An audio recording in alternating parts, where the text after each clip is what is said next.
저물매 제자들이 바다에 내려가서 배를 타고 바다를 건너 가버나움으로 가는데 이미 없고 예수는 아직 그들에게 오시지 아니하셨더니 큰 바람이 불어 파도가 일어나더라. 제자들이 물을 저 시려비쯤 가다가 예수께서 바다 위로 걸어 배 가까이 오심을 보고 두려워하거늘 이르시되 내니 두려워하지 말라 하신대 이에 기뻐서 배로 영접하니 배는 곧 그들이 가려던 땅에 이르렀더라. 아멘.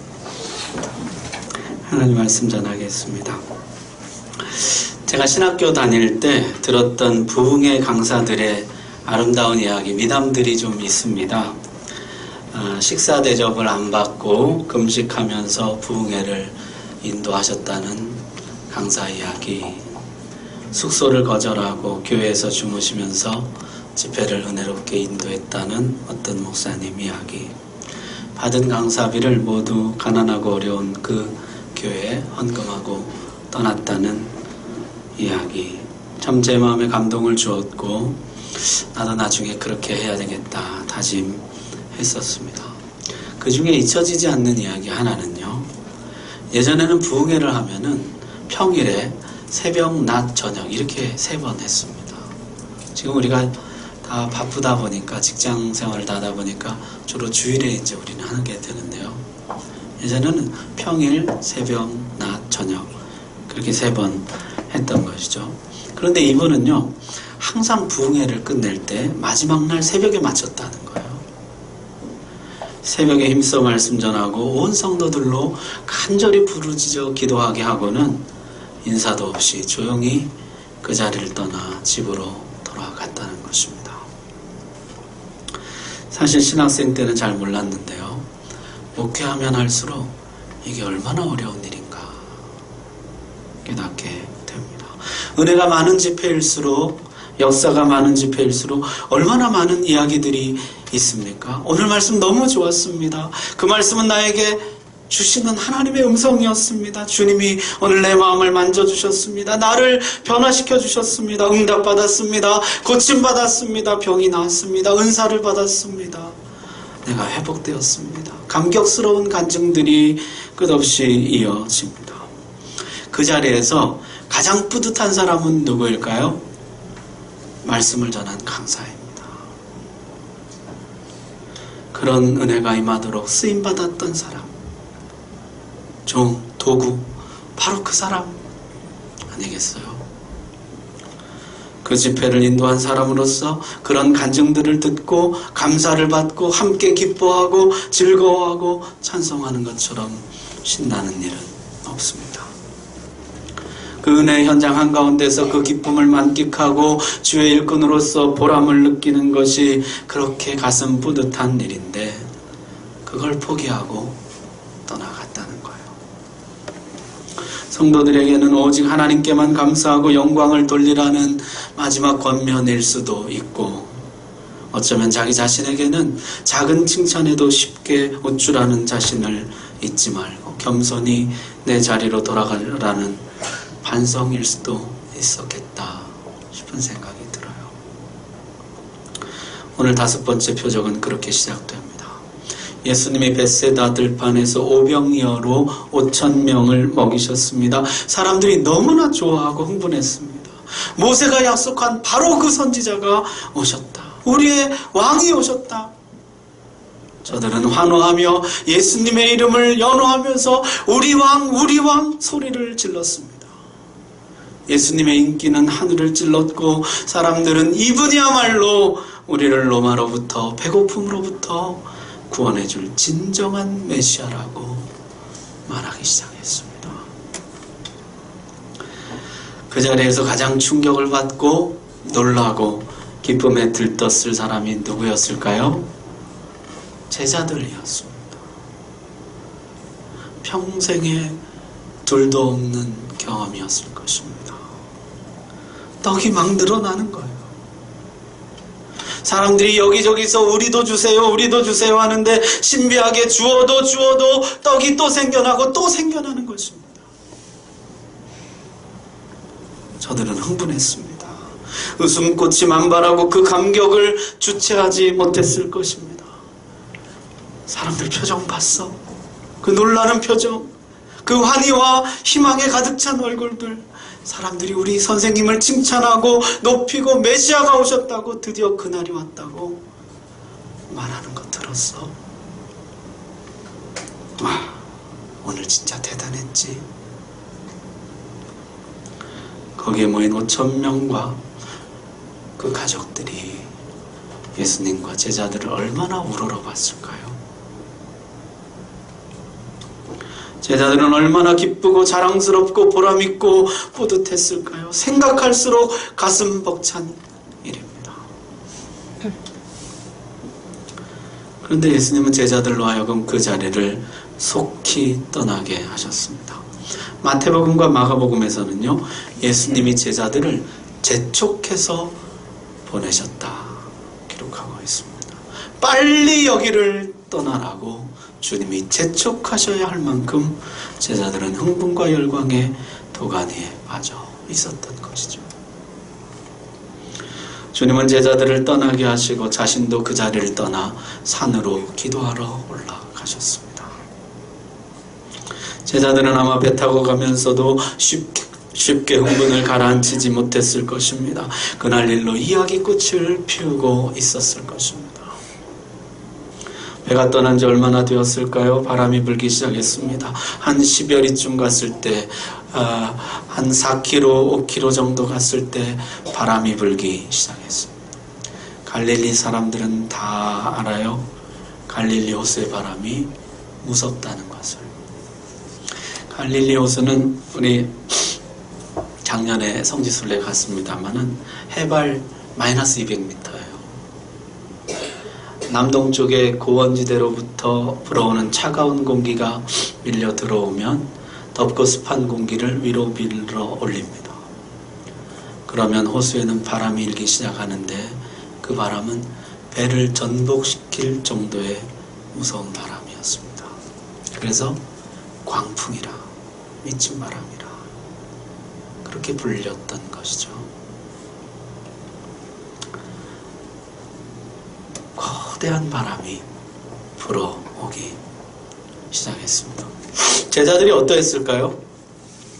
괜찮아, 이 바람 지나가, 이 또한 지나가리라, 우리 하던 이야기나 계속하자, 그랬을까요?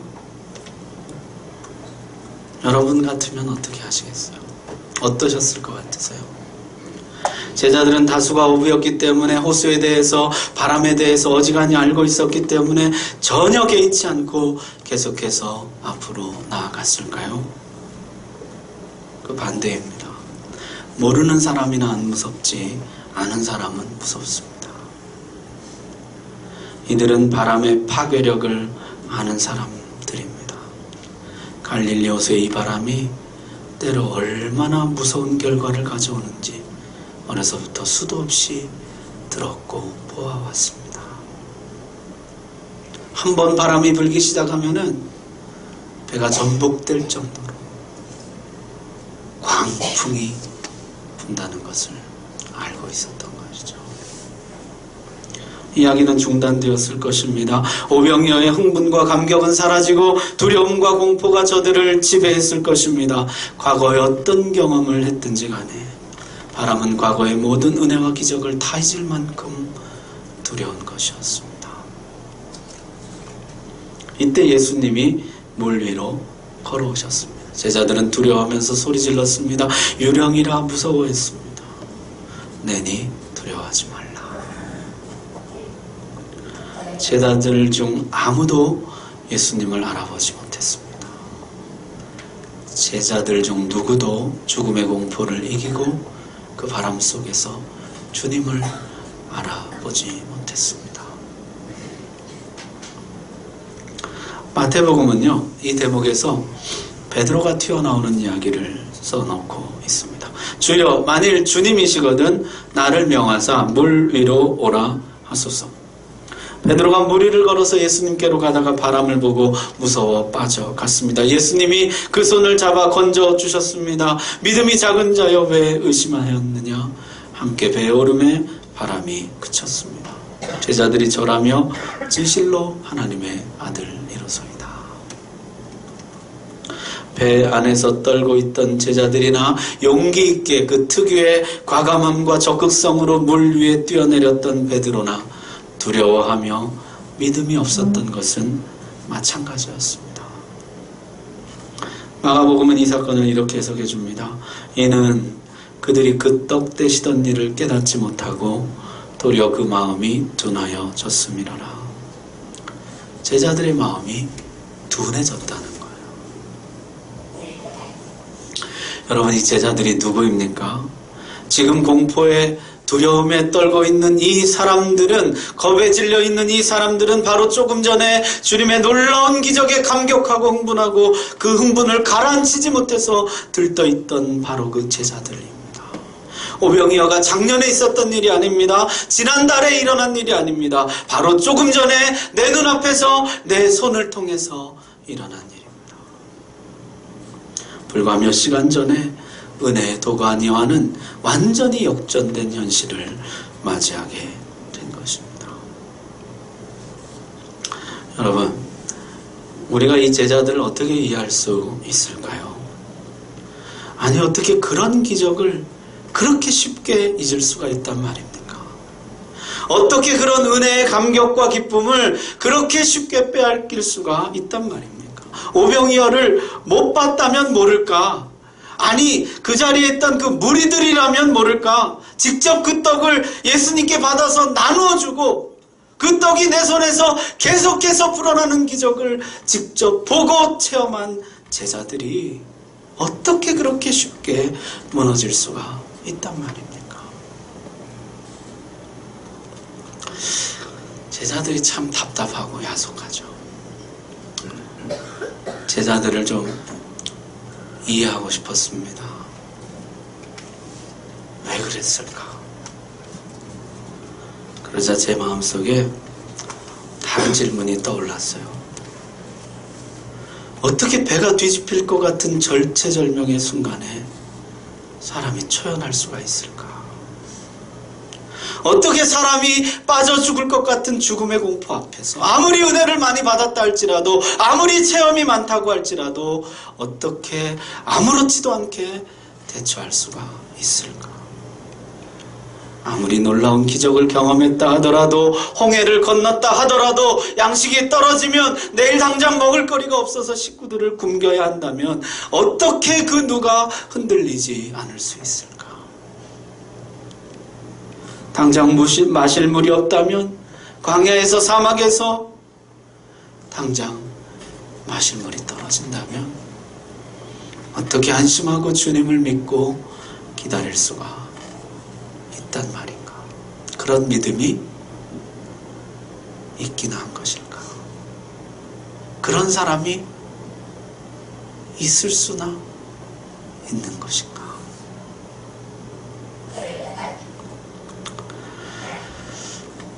이들도 이러고 싶지 않았겠죠. 근데 두려운 걸 어떻게 해요? 무서운 걸 어떻게 해요? 그게 나인 걸 어떻게 해요? 나도 안 흔들리고 싶죠. 안 무너지고 싶죠. 견고하고 싶죠. 그런데 무서운 걸 어떡하냐고요. 두려운 걸 어떡하냐고요. 걱정이 저절로 생기는 것을 어떡하냐고요.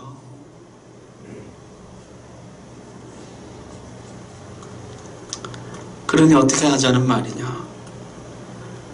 그게 인간이라는 것을, 그게 나라는 것을 이해하고 받아들이는 것이 중요하다는 것입니다. 오늘 이 5번째 표적은요, 먼저 나를 보여줍니다. 내가 누구인지 알려줍니다. 내가 어떤 사람인지를 먼저 보게 해줍니다. 아무리 큰 은혜를 받아도 며칠이면 다 잊어버리고 마는, 아무리 엄청난 일들을 경험했어도 금세 다 잊어버리고 마는 어찌할 수 없는 나를 보여줍니다. 얼마 전에 우리 노예 임원 수련회 갔다 왔어요. 버스를 타려고 줄을 서 있는데요, 사람들이 얼마나 새치기를 하는지. 버스가 딱 오니까요, 줄 서 있다가 그 줄 다 무시하고요, 우 달려가서 버스에 올라타는 거예요. 그렇게 무질서해서 되겠나? 그러고 있는데요, 선배 목사님이 저보고 이렇게 얘기해요. 최 목사, 예전에 천마산기도원 부흥회 참석해 본 적 있어? 아니요, 없습니다. 그땐 진짜 대단했지. 수천 명의 사람들이 기도원에 모여서 기도하는데요, 그 기도 소리가 진짜 천둥 소리 같다는 거예요. 그 수천 명이 주야 그러면서 기도하는데 진짜 천둥 소리 같은 소리가 난다는 거예요. 그때는 은혜도 많았고 기적도 그렇게 많았다고. 그런데 그렇게 은혜 받고 나와서 버스 탈 때 보면 가관이라는 거예요. 앞문으로 타는 사람, 뒷문으로 타는 사람, 심지어 어떤 사람은 창문으로 가방 던져놓는데요, 자리 맞는다고. 막 아우성 치고 그걸 올라타려고. 그러면서 자기도 젊을 땐 그게 이해가 안 됐다는 거예요. 아까 그 은혜는 다 가짜인가? 그렇게 기도하고 그렇게 은혜 받고 그렇게 천사 같던 사람들이 어떻게 불과 몇 시간 만에 저렇게 무질서하고 이기적인 사람으로 돌변하는지. 자기도 젊었을 때는요, 그 앞에 게 가짜라고 생각했다는 거예요. 근데 목회를 오래 하면서 깨닫게 되는 것은 그것도 진짜고 이것도 진짜라는 거예요. 그게 사람이더라는 거예요. 금방 은혜 받고 금방 잊어버리고 그게 사람이더라는 거예요. 난 절대 안 넘어져. 이런 은혜를 받고도 넘어지면 그건 사람도 아니지. 그거보다는 난 그런 본성을 가진 연약한 사람이야. 난 얼마든지 넘어질 수 있는 사람이야. 인정하고, 그럼 그렇게 연약한 내가, 그렇게 쉽게 무너지는 내가 어떻게 해야 되는가? 그걸 고민하고 기도해야 한다는 것입니다. 아이들 자랄 때 보면은 자주 넘어지죠. 정말 하루에도 수십 번, 수백 번 넘어지죠. 불안해요. 걱정돼요. 그렇다고 붙잡아 놓고 제발 좀 걷지 좀 마라. 불안해 죽겠다. 안 넘어지고 걸을 때까지 걷지 말라고. 그런 부모가 세상에 있겠습니까? 넘어지면서 다리에 힘이 생기게 되는 것이고 다시 일어나면서 힘차게 걷게 되는 것이죠. 성숙은 안 넘어지는 것이 아닙니다. 넘어져도 다시 일어나 걷는 것입니다. 하나님 우리 아버지는요, 우리에게 안 넘어지고 걸을 수 있을 때까지 걷지 말라 하지 않으십니다. 괜찮다고, 또 일어나서 걸으면 된다고. 원래 그렇게 힘이 생기고 그렇게 자라가는 거나 말씀하신다는 것이죠. 오늘 제자들은 우리에게 말해줍니다. 우리도 오병이어의 감격이 영원할 줄 알았습니다. 그 기쁨, 그 뿌듯함, 자랑스러움 영원히 갈 줄 알았습니다. 그러나 바로 그날 밤 바람 한 번에 무너지는 것을 보고 정말로 실망스러웠습니다. 그리고 깨닫습니다. 그게 바로 나의 실상이라는 것을, 내가 그렇게 약한 존재라는 것을 내가 그때 처절하게 깨달았습니다.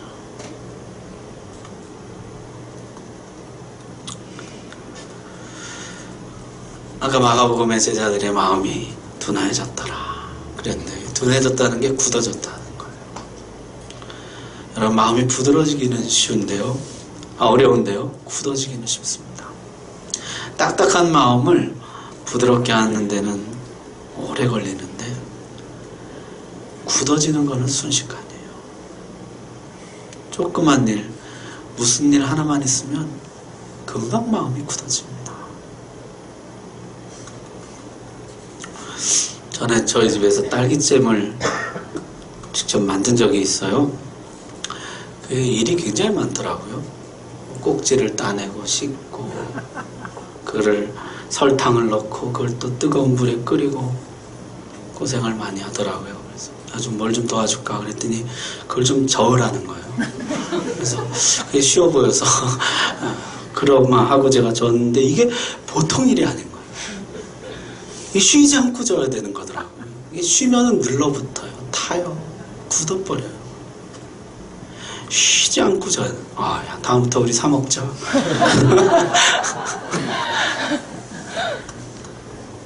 여러분, 우리 마음이 그와 같습니다.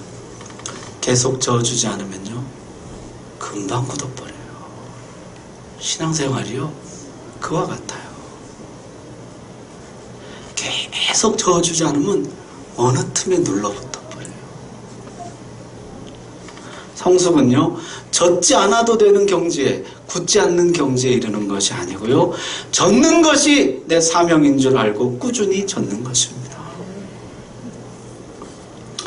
어쩌면 주님이 그렇게 재촉하셨던 이유가 그 기적과 감동과 은혜의 도가니였던 자리를 떠나서 속히 비바람 부는데 현실로 돌아오라는 의미가 아니었을까요?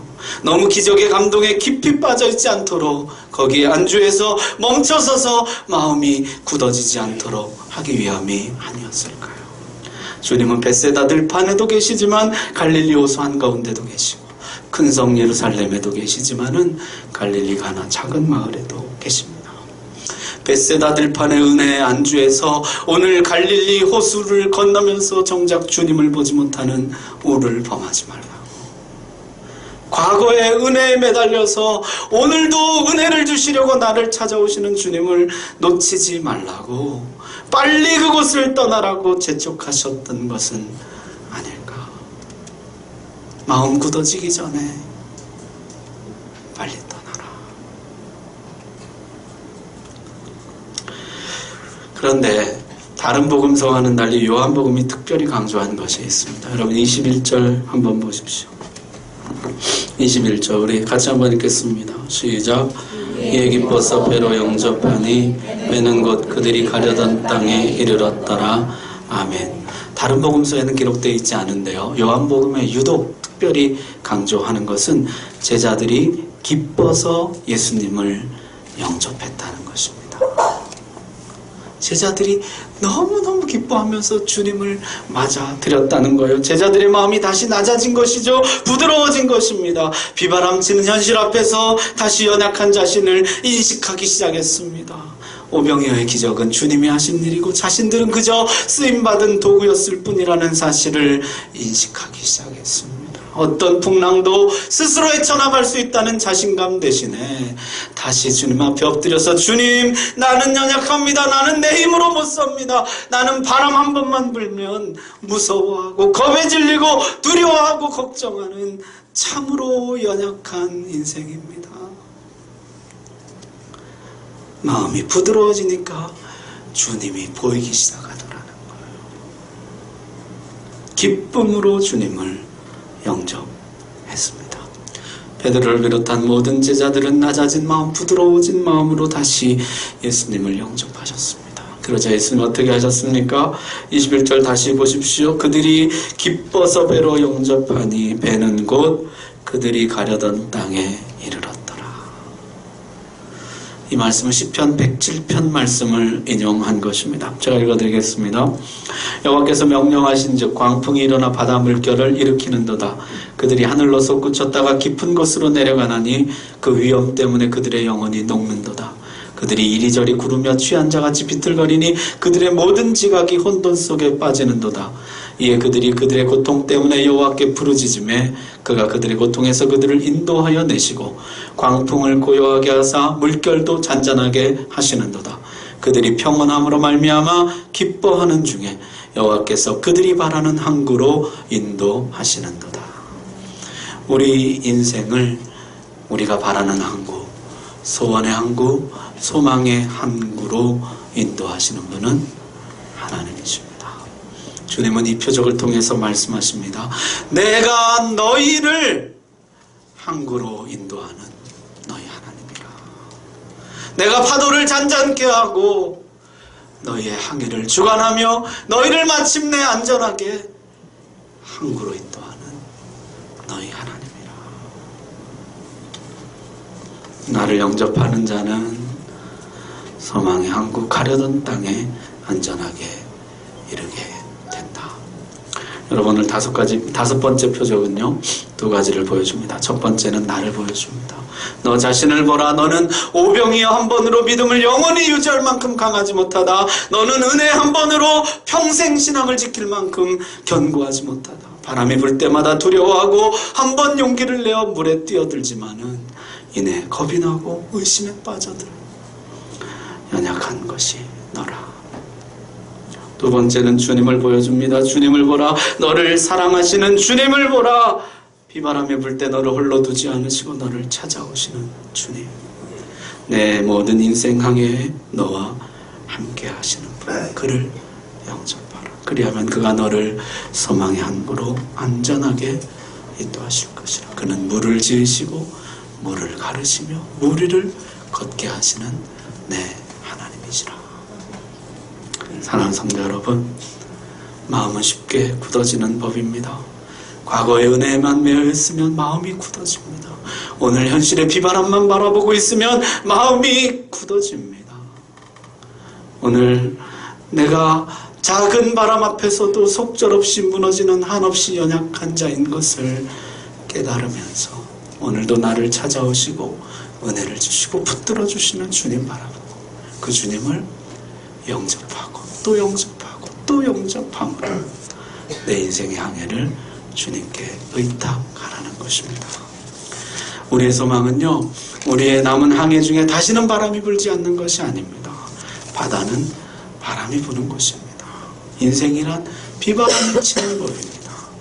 우리 소망은 우리 항해에 주님을 다시 영접하는 것, 주님을 계속해서 영접하는 것, 주님을 놓치지 않는 것. 주님은 위대한 선장, 나는 초라한 사고. 주님께 내 인생이라는 배를 의탁하는 것, 그것이 신앙인 것입니다. 21절 말씀, 이에 기뻐서 배로 영접하니 배는 곧 그들이 가려던 땅에 이르렀더라. 이 말씀 여러분의 말씀으로 받으시기를 바랍니다. 기도하겠습니다.